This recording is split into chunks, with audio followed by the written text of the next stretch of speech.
कभी सोचा है कि पैसे आखिर क्यों नहीं बच रहे? चाहे कितना भी कमा लो लेकिन जेब हमेशा खाली ही रहती है। सैलरी बढ़ रही है, बोनस भी आ रहा है, एक्स्ट्रा इनकम भी हो रही है, फिर भी महीने के आखिर में अकाउंट खाली क्यों हो जाता है?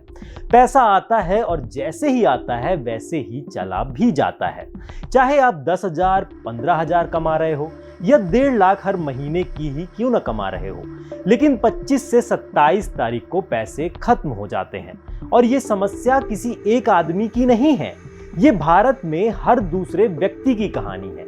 एक डिलीवरी बॉय जो महीने में 10 से 12,000 कमाता है, दूसरा प्राइवेट जॉब वाला जो 25 से 30,000 कमाता है, और तीसरा सॉफ्टवेयर वाला जो 50 से 60,000 या उससे भी ज्यादा कमाता है।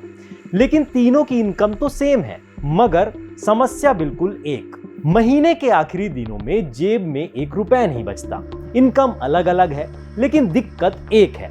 ज्यादातर लोग सोचते हैं कि सैलरी बढ़ जाएगी तो बचत हो जाएगी, लेकिन हकीकत कुछ और ही निकल कर आती है। सैलरी बढ़ने के साथ खर्च भी चुपके से बढ़ जाता है और नतीजा क्या होता है कि हाथ में कुछ नहीं बचता। आज इसी पर बात करेंगे, जानने की कोशिश करेंगे कि आखिर वो क्या फैक्टर हैं जो आपकी जेब में पैसे नहीं बचने देते। नमस्कार, मेरा नाम है अंशुल गौतम और आप देख रहे हैं भारत एक्सप्रेस।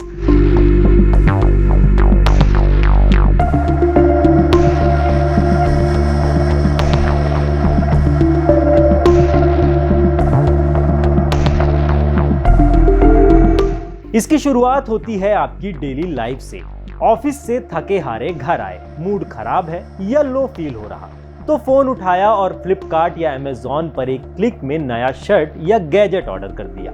या फिर दोस्त की स्टोरी देखी कि वो घूमने गया है या उसने नई कार खरीदी है और तुम्हें लगा अरे यार मैं क्यों पीछे रहूं, बस अगले हफ्ते तुम भी एक्स्ट्रा खर्च कर बैठे। ये सब साइकोलॉजी ऑफ स्पेंडिंग का कमाल है। हमारे दिमाग में क्या चलता है जो हमें रोक नहीं पाता। चलो इसे एक छोटी सी कहानी से शुरू करते हैं। ऋतिक नाम का एक लड़का अच्छी खासी जॉब करता है और अच्छी खासी सैलरी भी है। हर महीने के शुरू में ऋतिक प्लान बनाता है कि इस बार बचत करूंगा, ईएमआई कम करूंगा, लेकिन हफ्ते भर में ऑफिस का स्ट्रेस, दोस्तों की पार्टी फोटोज और सेल का मैसेज देखकर वो ऑनलाइन शॉपिंग कर बैठता है। आखिर में महीना खत्म होने पर अकाउंट खाली हो जाता है। क्यों? क्योंकि ये दिमाग का खेल है। जब हम कोई नई चीज खरीदते हैं, दिमाग में डोपामाइन नाम का केमिकल छूटता है। ये वही है जो अच्छा फील कराता है।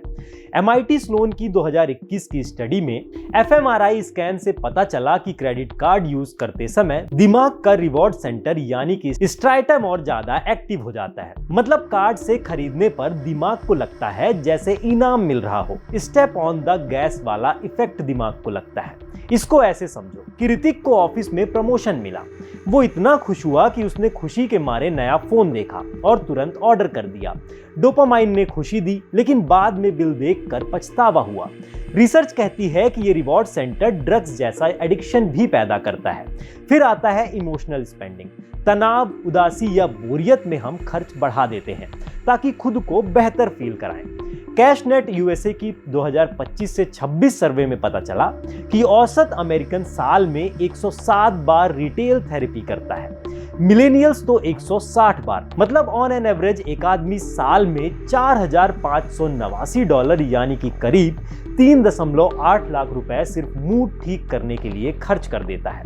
उसमें वो 54% करीब कपड़े में, खाने पीने में 67%। सोचो जरा। और ये वो फैक्ट है जिसके बारे में हम सोचते भी नहीं हैं। बस जरा सा उदास हुए और बिस्तर में लेट गए, स्क्रॉल करते रहते हैं और जिस चीज की जरूरत नहीं होती वो भी खरीद लेते हैं, ये सोचकर कि काम आएगा। बाद में रिग्रेट भी करते हैं, लेकिन फिर लगता है चलो यार कोई बात नहीं। आप जानकर हैरान हो जाएंगे कि 32% लोग बाद में रिग्रेट करते हैं। रिसर्च दिखाती है कि निगेटिव इमोशंस में लोग 30% ज्यादा खर्च कर सकते हैं। आप जानकर ये भी हैरान हो जाएंगे कि आलसी होने की वजह से भी आप ज्यादा खर्च कर रहे हैं। कैश में असली दर्द लगता है क्योंकि कैश आदमी जाते हुए देखता है, लेकिन कार्ड या UPI बस स्वाइप किया, एक क्लिक किया और दिमाग को पता भी नहीं चला। कार्नेज मिलॉन, स्टैनफोर्ड और MIT की क्लासिक स्टडी में देखा गया कि कैश में खरीदने वाले औसतन 6 से करीब $7 तक खर्च करते हैं, जबकि कार्ड वाले $11 से $12 खर्च कर देते हैं। 2024 की एक डच स्टडी में भी पाया गया कि इलेक्ट्रॉनिक पेमेंट्स कैश में कम दर्द देते हैं, इसलिए लोग ज्यादा खर्च कर बैठते हैं। MIT की और रिसर्च कहती है कि कार्ड दिमाग के रिवॉर्ड सेंटर को उत्तेजित करके गैस दबाता है, ना कि सिर्फ ब्रेक हटाता है। इसे ऐसे समझो कि अपना अनिरुद्ध कैश लेकर मार्केट गया, उसे वहां एक शर्ट दिखी, लेकिन उसका प्राइस देखकर वो रुक गया। लेकिन ऑनलाइन UPI से वही शर्ट देखी और देखते ही खरीद मारी। क्यों? क्योंकि पैसे हाथ से जाते हुए नहीं दिखे। उसके माइंड को दर्द कम हुआ और दर्द कम होने से खर्च आसान हो गया। फिर आता है फोमो। सोशल मीडिया पर दोस्तों की लग्जरी लाइफ, इन्फ्लुएंसर्स की पोस्ट देखकर फियर ऑफ मिसिंग आउट यानी कि फोमो हो जाता है। कई स्टडीज दिखाती हैं कि फोमो सोशल मीडिया एंगेजमेंट बढ़ाता है और इंपल्सिव बाइंग को ट्रिगर करता है। एक स्टडी में फोमो और इंपल्स बाइंग के बीच मजबूत लिंक पाया गया। सोशल मीडिया यूज करने वाले लोग ज्यादा फोमो फील करते हैं और बिना प्लान के खर्च करते हैं। अंकित की फीड में दोस्तों की नई बाइक की फोटो आई। फोमो में उसने खुद भी EMI पर बाइक देखनी शुरू कर दी, जबकि उसे बिल्कुल भी जरूरत नहीं थी। रिसर्च कहती है कि फोमो युवाओं में इंपल्स बाइंग और कंपल्सिव बाइंग दोनों बढ़ाता है। बचत करना काफी मुश्किल है क्योंकि प्रेजेंट बायस भी हावी है। खर्च में तुरंत खुशी मिलती है, बचत का फायदा सालों बाद दिखता है। प्रेजेंट बायस कहते हैं आज की छोटी खुशी को कल की बड़ी बचत से ज्यादा महत्व देना। रिसर्च में पाया गया कि प्रेजेंट बायस वाले लोग ज्यादा खर्च करते हैं और कम बचाते हैं। राहुल हर महीने सोचता है कि अगले महीने से बचत शुरू करूंगा, लेकिन प्रेजेंट बायस की वजह से आज की शॉपिंग जीत जाती है। ये सब डोपामाइन, इमोशंस, आसान पेमेंट्स और फोमो का कॉम्बिनेशन है। रिसर्च साफ बताती है कि समझकर खर्च करोगे तो फाइनेंशियल फ्रीडम और मानसिक शांति दोनों मिलेगी। लेकिन लोग क्या करते हैं? सुबह उठते ही चाय की चुस्की के साथ फोन उठाया और देखा कि ऑनलाइन एक नई टी-शर्ट का ऑफर आया है, बस एक क्लिक में ऑर्डर कर दिया। ऑफिस जाते समय रास्ते में कैफे से महंगी कॉफी ले ली। क्यों? क्योंकि मन कर रहा था। दिन में दोस्तों के साथ लंच पर बाहर खाने चले गए, जबकि घर पर खाना बना रखा है। क्यों? क्योंकि मन कर गया। शाम को घर लौटते वक्त ब्रांडेड जूते और बैग देखकर खरीद लिया। वीकेंड पर परिवार के साथ शॉपिंग मॉल चले गए, वहां कुछ और छोटी मोटी चीजें समेट ली। रात में टीवी पर नया शो देखा तो OTT का सब्सक्रिप्शन रिन्यू कर दिया। महीना खत्म होते होते बैंक में बैलेंस कुछ भी नहीं बचा। जरूरी बिल, राशन और किराया तो निकल गया, लेकिन बाकी सब मजे करने में उड़ गया। ये रोजमर्रा की जिंदगी का एक आम दिन है। शुरू में ये सब छोटी मोटी बातें लगती हैं, लेकिन ये धीरे धीरे एक जाल बन जाता है, जिसे खर्च का जाल यानी कि एक्सपेंस ट्रैप कहते हैं। एक्सपेंस ट्रैप वो सिचुएशन है जिसमें कमाई बढ़ने के साथ साथ खर्च भी उतना या उससे ज्यादा बढ़ जाता है। नतीजा ये होता है कि पैसा आता है लेकिन बचत नाम की चीज नहीं रहती। मान लो तुम्हारी सैलरी 30,000 रुपए है, 15,000 रुपए राशन, किराया, बिजली, स्कूल फीस जैसे जरूरी कामों पर चले जाते थे। बाकी 15,000 में से अगर 8 से 10,000 रुपए बाहर खाने, नए कपड़े, घूमने फिरने, गैजेट्स और छोटी मोटी इच्छाओं पर चला जाता तो महीने के अंत में हाथ में कुछ नहीं बचता। अगले महीने फिर वही सिलसिला शुरू। धीरे धीरे यह आदत बन जाती है। लगने लगता है कि जिंदगी भी तो जीनी है, लेकिन असल में पैसा खर्च हो रहा है, वो भी बिना किसी फायदे के।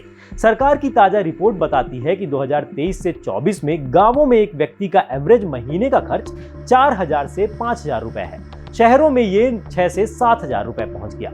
पूरे परिवार का 3 महीने का खर्च 50,000 से 60,000 रुपए तक पहुंच गया है, जो पिछले कुछ सालों में 40 से 45,000 रुपए था। मतलब खर्च में करीब 33% की बढ़ोतरी हो गई है। शहरों में तो ये और भी ज्यादा बढ़ गया है। अब इन खर्चों में मजा करने वाला जो हिस्सा है वो काफी बड़ा है।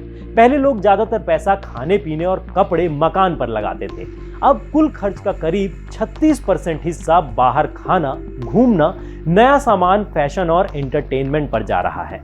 2030 तक ये 43% तक पहुंच सकता है। ये जाल और भी मजबूत हो जाता है जब कर्ज से जुड़ जाता है। CMS की रिपोर्ट के अनुसार भारत में डिस्क्रिशनरी स्पेंडिंग यानी कि मजे करने वाला खर्च घरेलू खर्च का 36% पहुंच गया है और 2030 तक 43% से ज्यादा हो जाएगा। क्योंकि सैलरी बढ़ने पर मन करता है कि जिंदगी को थोड़ा बेहतर बनाएं। नया फोन, अच्छे कपड़े, बाहर खाना, वीकेंड में आउटिंग, ये सब अट्रैक्टिव लगते हैं। सोशल मीडिया पर देखते हैं कि दूसरे लोग क्या कर रहे हैं तो लगता है हम भी पीछे रह गए। अभी खरीदो, बाद में पैसे दो जैसी सुविधाएं इसे और आसान बना देती हैं। महंगाई भी साथ देती है। जरूरी चीजें महंगी हो रही, फिर भी मजे करने का मन नहीं रुकता। युवा और मिडिल क्लास वाले लोग सबसे ज्यादा इस जाल में फंसे रहे। ये जाल खतरनाक इसलिए है क्योंकि ये चुपके से आता है। रोज का एक छोटा मोटा खर्च जमा होकर बड़ा रूप ले लेता है। बचत नहीं होती तो कोई इमरजेंसी आने पर परेशानी हो जाती है। भविष्य के लिए प्लानिंग नहीं हो पाती। बच्चे की पढ़ाई, शादी या बुढ़ापे का सहारा सब प्रभावित हो जाता है। और फिर आप रोना शुरू कर देते हो कि महंगाई बहुत है। पहले इतने में हो जाता था, लेकिन अब पैसा ज्यादा आने के बाद भी नहीं बच रहा। हर कोई महंगाई की शिकायत करता है। दाल, चावल, सब्जी, दूध, पेट्रोल सब कुछ महंगा हो रहा। इन्फ्लेशन तुम्हारी बचत को लगातार रोक रही है, क्योंकि सैलरी जो बढ़ रही है उससे ज्यादा इन्फ्लेशन भी बढ़ रही है। इसे रामू की कहानी से समझो। रामू दिल्ली के एक छोटे फ्लैट में अपनी बीवी और 2 बच्चों के साथ रहता है। वो एक प्राइवेट कंपनी में क्लर्क है। 2 साल पहले उसकी सैलरी 28,000 रुपए महीने थी। 28,000 रुपए की सैलरी में वो 10,000 रुपए किराया, 8,000 में राशन और किराना आ जाता था। बच्चों की स्कूल फीस 3,000, बस का किराया और थोड़ी बहुत बचत भी हो जाती थी। फिर कंपनी ने अप्रेजल दिया, सैलरी 30,500 हो गई। रामू खुश हो गया, बोला अरे वाह, अब तो मेरी सैलरी बढ़ गई है, अब जिंदगी थोड़ी आसान हो जाएगी, ज्यादा सेविंग होंगी। लेकिन हुआ क्या? दूसरे तीसरे महीने से सब कुछ बदलने लगा। सब्जी मंडी जाते आलू टमाटर पहले से महंगे दिखे। दाल जो 80 रुपए किलो थी अब 95 के आसपास हो गई है। पेट्रोल थोड़ा बढ़ा तो बस का किराया भी बढ़ गया। स्कूल ने फीस में 500 रुपए और जोड़ दिए। दवाइयां भी पहले से महंगी हो गई। सैलरी तो बढ़ी, लेकिन इसके साथ साथ महंगाई भी आसमान छूने लगी। रामू ने गुस्से में पूरा हिसाब लगाया तो पता चला कि सैलरी बढ़ी 2500 रुपए और लेकिन खर्च बढ़ गया 3,000 से 3500 रुपए। महीने के आखिर में जेब पहले से भी ज्यादा खाली हो गई। ये कहानी सिर्फ रामू की नहीं है, ये लाखों करोड़ों आम आदमियों की रोजमर्रा की जंग है। सैलरी वर्सेस इन्फ्लेशन की लड़ाई। इन्फ्लेशन का मतलब सरल है, चीजों की कीमतें लगातार चढ़ना। पैसा तो वही रहता है, लेकिन चीजों के दाम तेजी से ऊपर जाते हैं। अभी ताजा आंकड़े देखें तो मार्च 2026 में देश की सीपीआई 3.40% पर पहुंच गई। फरवरी में ये 3.21% थी। मतलब पूरे साल में चीजें एक हिसाब से 3.4% महंगी हुई। ग्रामीण इलाकों में ये 3.63% रही, जबकि शहरों में 3.11%। खाने पीने की चीजों की महंगाई यानी कि फूड इन्फ्लेशन 3.8% पर पहुंच गया। पहले कुछ महीनों में तो महंगाई और भी कम थी। 2025 के आखिर में कभी कभी 2% से नीचे भी चली गई थी। आरबीआई का टारगेट 4% के आसपास रखना है और ये अभी उससे नीचे है। लेकिन आम आदमी को असर खाने पीने वाली चीजों में सबसे ज्यादा पड़ता है। अब दूसरी तरफ आय यानी कमाई का हिसाब। संगठित क्षेत्र में नौकरी वाले लोगों की सैलरी अच्छी खासी बढ़ रही है। 2025 में एवरेज बढ़ोतरी 8.9% थी। एऑन, डिलॉइट और ईवाई जैसी बड़ी कंपनियों के सर्वे बता रहे कि 2026 में ये 9 से 9.1% तक पहुंचने वाली है। ये सब देखकर अच्छा लगता है कि वाह यार, लेकिन असली खेल यहीं से शुरू होता है। रामू जैसे ज्यादातर लोग बड़े शहरों के मध्यम वर्ग या छोटे मोटे नौकरी वाले लोग होते हैं। उनकी सैलरी बढ़ती है, लेकिन खरीदने की असली ताकत यानी कि रियल इनकम नहीं बढ़ती। गांवों में तो हालात और अलग है। मजदूरों की मजदूरी नाम मात्र की बढ़ती है। पिछले कई सालों से ग्रामीण इलाकों में असल मजदूरी यानी कि रियल वेज लगभग स्थिर या बहुत धीरे बढ़ी है। कई रिपोर्ट्स बताती हैं कि 2014 से 15 के बाद से रियल वेज में बढ़ोतरी नाम मात्र के लिए हुई है। मान लो कि अगर तुम्हारी सैलरी 9% बढ़ी, लेकिन खाने पीने की चीजें 3.87% महंगी हुई और बाकी खर्च जैसे स्कूल, दवा, किराया और भी ऊपर गए, तो नेट में तुम्हारा फायदा कम हो जाता है। शहरों में लोग कहते हैं पहले एक सैलरी से परिवार चल जाता था, अब दोनों पति पत्नी कमाते हैं फिर भी 1 रुपए नहीं बच रहा। बच्चों की पढ़ाई, मेडिकल सब बढ़ रहा, बचत का नामो निशान नहीं है। सैलरी तो बढ़ रही है, लेकिन असली खर्च और भी तेजी से ऊपर बढ़ रहा है। और इसमें सबसे चुपके काम कर रहा है हिडन टैक्स सिस्टम। वो टैक्स जो बिल पर अलग से नहीं दिखता, लेकिन हर चीज की कीमत में पहले से लगा हुआ रहता है। तुम सुबह उठते हो, चाय दूध पीते हो, ऑफिस जाते हो तो पेट्रोल भरवाते हो, शाम को किराना लाते हो, रेस्टोरेंट में खाना खाते हो या ऑनलाइन कुछ ऑर्डर करते हो। हर जगह सरकार का एक ना दिखने वाला हाथ तुम्हारी जेब से पैसे निकाल रहा है।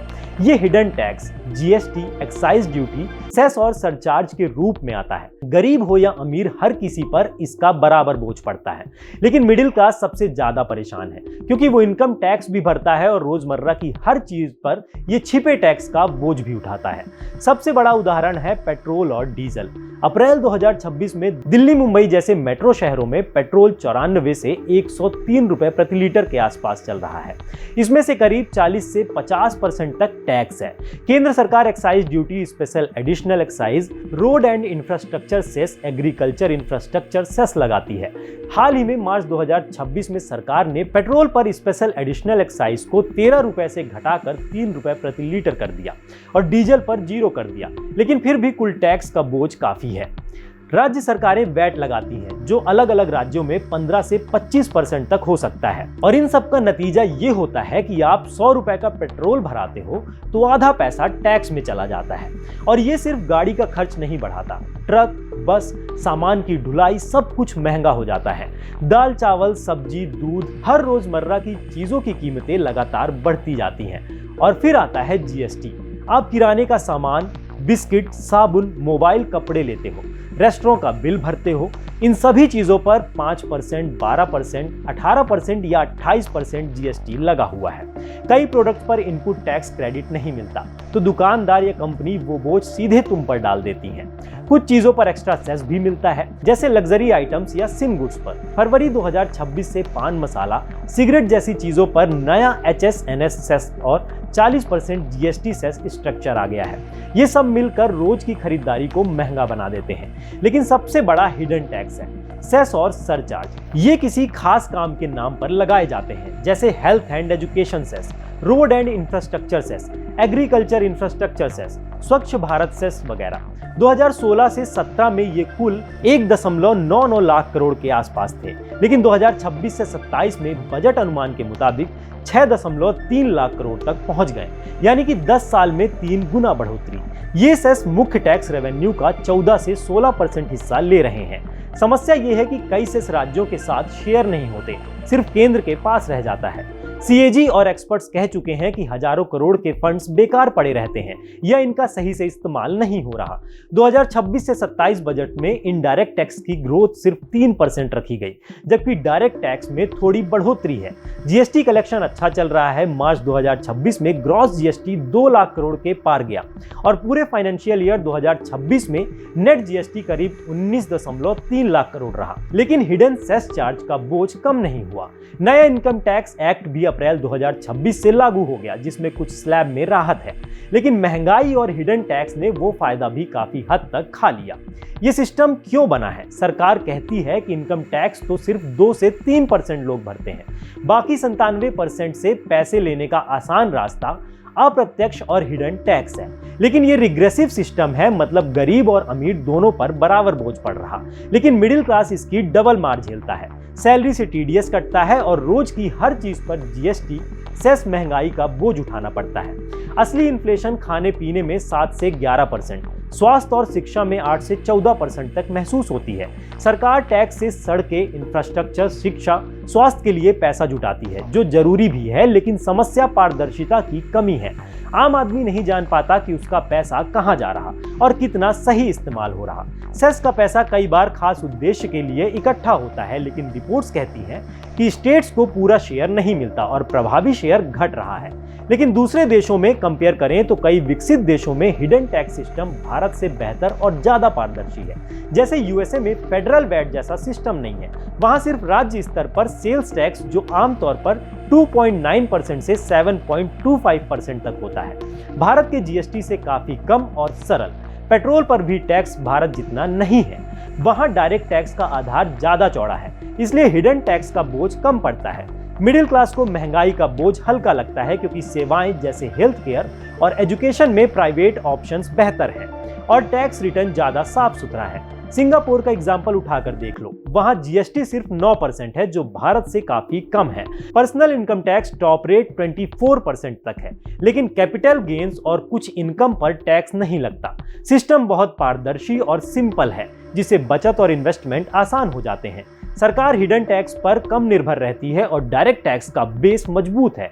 ऐसे सिस्टम से होता यह है कि वहां मिडिल क्लास की बचत दर भारत से बेहतर है और महंगाई का असर बहुत कम महसूस होता है। इसी तरीके से कई ऐसे देश हैं जैसे ऑस्ट्रेलिया, न्यूजीलैंड देशों में भी प्रॉपर्टी टैक्स और दूसरे टैक्सेस ज्यादा पारदर्शी हैं और इनकम टैक्स का आधार बड़ा होने से हिडन टैक्स का बोझ कम है। यूरोप के कई देश जैसे जर्मनी में वैट 19% में टैक्स रेट ऊंचे हैं, लेकिन बदले में फ्री या सस्ती हेल्थ केयर, एजुकेशन और सोशल सिक्योरिटी मिलती है, जिससे लोग इसका बोझ कम महसूस करते हैं। टैक्स का अच्छा रिटर्न मिल रहा है। कुल मिलाकर दूसरे देशों में टैक्स सिस्टम ज्यादा प्रोग्रेसिव या न्यूट्रल है, जहां अमीर ज्यादा योगदान देते हैं और आम आदमी पर बोझ कम पड़ता है। भारत में समस्या ये है कि हिडन टैक्स का हिस्सा ज्यादा है। ये सबसे चुपके वाला चोर है जो तुम्हारी मेहनत की कमाई को रोज रोज चुराता रहता है।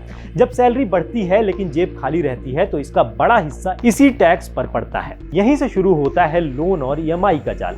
लोग अब मजे करने या छोटी इच्छाएं पूरी करने के लिए भी आसान ईएमआई और क्रेडिट कार्ड का इस्तेमाल कर रहे हैं और यहीं से शुरू हो जाता है ईएमआई और क्रेडिट कार्ड का ट्रैप। तनख्वाह बढ़ी लेकिन फिजूल खर्ची का इमोशन नहीं गया। अब ईएमआई और क्रेडिट ट्रैप ने जेब को पूरी तरह से घेर लिया है। आसान कर्ज, क्रेडिट कार्ड और ईएमआई की चक्की एक दिन बैठे थे, फोन हैंग हो गया, सोशल मीडिया पर दूसरों को महंगे फोन के साथ देख रहे, या फिर एप्पल का नया वर्जन आ गया, हर कोई खरीद रहा है, बस नया ले लो, ईएमआई पर मिल जाएगा, सोचा कोई बात नहीं, क्रेडिट कार्ड पर खरीद लेंगे, हर महीने थोड़ा थोड़ा भर देंगे। जिनके पास क्रेडिट कार्ड नहीं है वो चल देते हैं फाइनेंस कराने। बैंक ने भी आसानी से 50,000 तक का क्रेडिट लिमिट दे दिया। फिर कार और बाइक का लोन भी ले लिया, क्योंकि बस का किराया बचाना था, टाइम सेव करना था, पब्लिक ट्रांसपोर्ट में टाइम बहुत लग रहा था। पोस्ट बढ़ गई, कार से ऑफिस जाएंगे, घर बनवाना है, होम लोन ले लेते हैं, कुछ काम आया, पर्सनल लोन ले लेते हैं। कुल मिलाकर 3-4 ईएमआई शुरू हो गई। क्रेडिट कार्ड का, पर्सनल लोन का और जरूरत का छोटे मोटे सामान का, जैसे फोन, टीवी, वॉशिंग मशीन वगैरह वगैरह। पहले महीने तो सब ठीक चला, लेकिन दूसरे महीने से सैलरी आती है, ईएमआई कटते ही 12 से 15,000 रुपए चले जाते हैं।